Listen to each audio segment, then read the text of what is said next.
बिहे गरेको पुरुषले बिहे भएपछि अफेयर राख्नु सही हो या गलत हो? देखिस् मेरो एक्स, यदि तैँले मसँग बिहे गरेको भएपछि नि आज त पनि यस्तै खुसी हुन्थिस्। गइस् नि रानी त्यति बेला छोडेर, अब खाए त्राक्केला।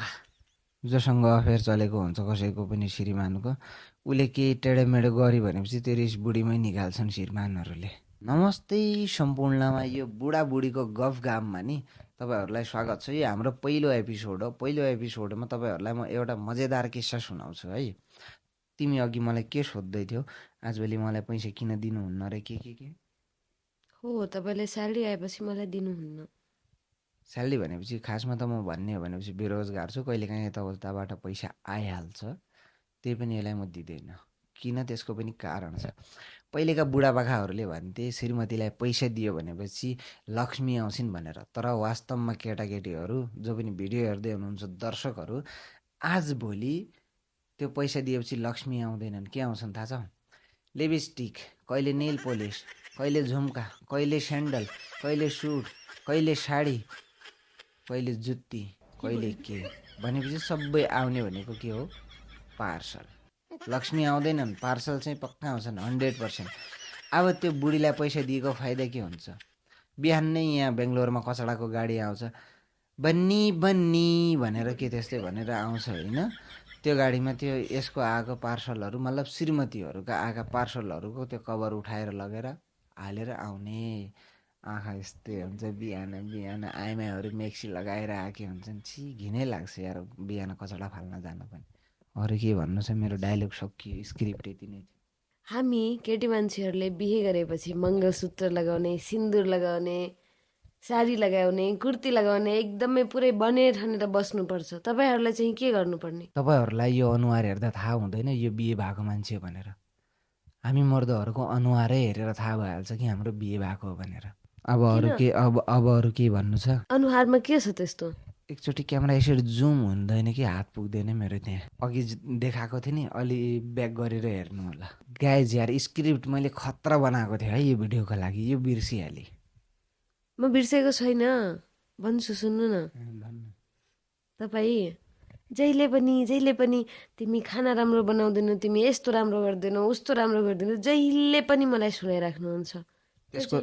त्यसको सिधा आन्सर हो, जोसँग अफेयर चलेको हुन्छ कसैको पनि श्रीमानको, उसले केही टेढोमेढो गऱ्यो भनेपछि त्यो रिस बुढीमै निकाल्छन् श्रीमानहरूले। अच्छा, शङ्का दिलाउने जब कसैको श्रीमानले पनि आफ्नो बुढीमाथि कराउँछ, खाना राम्रो बनेन, यो गरेन यो गरेन, एकदमै फ्रस्ट्रेसनमा हुन्छ, किचकिच गर्छ नि, पक्का पनि बुझ्नुहोस् कि उसको अन्त कतै अफेयर चलेको छ भनेर। अरू केही भन्नु छ? तपाईँ मलाई केही सोध्नु, म तपाईँलाई जवाब दिन्छु। तिम्रो जिन्दगी बिहे गर्नुभन्दा पहिले राम्रो थियो कि बिहे गरेपछि राम्रो भयो? मेरो जिन्दगी बिहेभन्दा पहिला पनि राम्रो थियो, बिहे भएपछि पनि राम्रो छ, बिकज अफ यु। राजाजी, देखिस् मेरो एक्स, यदि तैँले मसँग बिहे गरेको भएपछि नि आज त पनि यस्तै खुसी हुन्थिस्। गइस् नि रानी त्यति बेला छोडेर, अब खाए त्राक्केला। Any more questions baby? तपाईँको लाइफ पहिला राम्रो थियो कि अहिले राम्रो छ? सिधा अनि सरल भाषामा भन्ने भनेपछि अहिले। For why? पहिले मेरो बाउ मम्मीले म माथि हुकुम चलाउँथे, डन्डा बजाउँथे आफ्नो मन मर्जी गर्दा। अहिले मैले डन्डा बजाउँछु कसैले आफ्नो मन मर्जी गर्दा। अहिले मजा छ नि त। एउटा कुरा भन्नु अब। नै तँलाई म एउटा सिधा अनि सिम्पल क्वेसन सोध्छु, बिहे गरेको पुरुषले बिहे भएपछि अफेयर राख्नु सही हो या गलत हो? धेरै गलत हो। कसरी?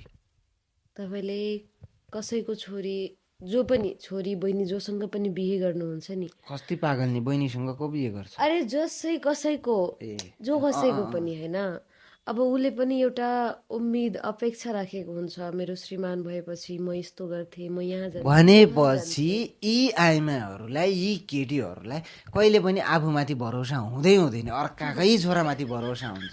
उसले पाल्ला मलाई, उसले साडी ल्याइदेला, उसले फोन किनिदेला, उसले गाडी घुमाउला, उसको बाइकमा चढाउला, उसको कमाइ खाउँला, उसको हरेक चिज उसकै खुन पिउँला। कन्टिन्यू। मलाई भन्नु छैन अब केही।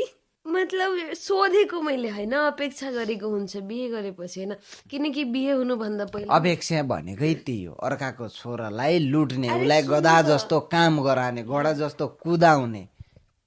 म बिहे हुनुभन्दा पहिला हाम्रो आमा बुवा फुफू जसले पनि हुन्छ नि, अब हामीले केही गर्ने बेला, यता जाने बेला, उता जाने बेला, बिहे भएपछि आफ्नो घरमा गर भनेर भन्छन् के।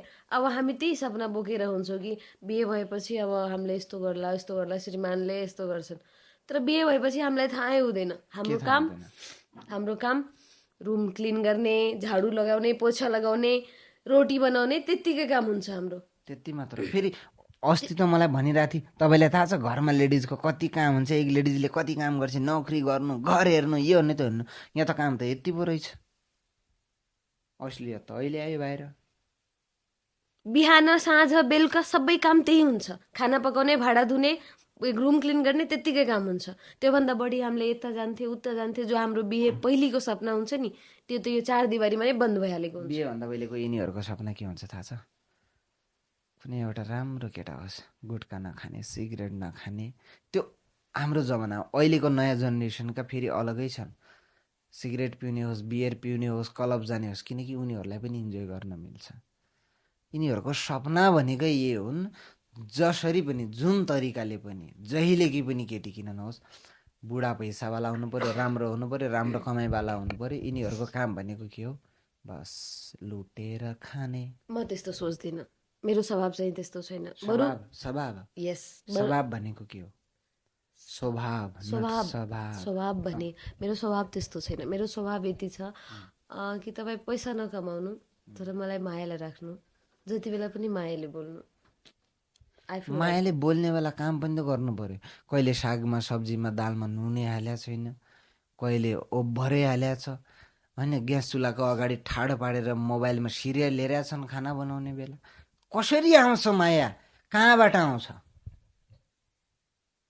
राम्रो काम गरे पनि कसैको माया टुडाङ्ग दादा भनेर मेसेज आउँदा पनि अहिले त दादा।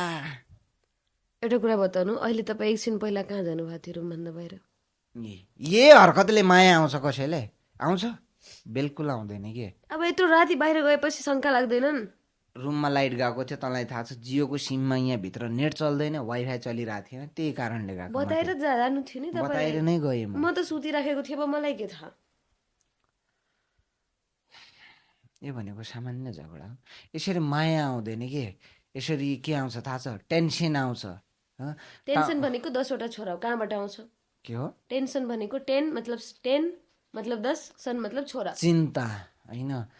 यस्ता कुरा गरेपछि कसम के बिहे पछि आजलाई यति नै है गाइज, होइन? हल्का बोरिङ पनि भयो होला भिडियो, माफी चाहन्छौँ त्यसको लागि।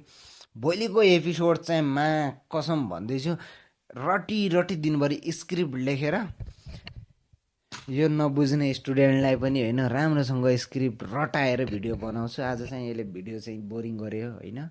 माफ गर्नु होला। भोलिको एपिसोड चाहिँ दामी अनि बब्बा लाउँछ है। के म त्यस्तो बोरिङ कुरा गरेँ र? अनि त कसरी?